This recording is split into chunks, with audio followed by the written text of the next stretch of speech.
milling in manufacturing? Milling is a common subtractive manufacturing process in which material is removed by a high-speed rotating milling cutter to produce flat surfaces, slots, pockets, and complex three-dimensional geometries. Unlike drilling, which fits only along the two axes, milling allows multi-directional cutting, giving it much greater flexibility in modern manufacturing. In CNC machining, milling is suitable for a wide range of materials, including aluminum, stainless steel, carbon steel, brass, and engineering plastics.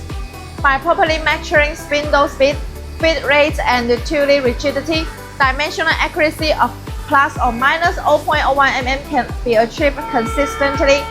Along with excellent service quality, whether for rapid prototyping, low-volume trial production, or full-scale manufacturing, CNC milling offers an optimal balance between precision, efficiency, and design freedom, making it one of the core processes for producing structural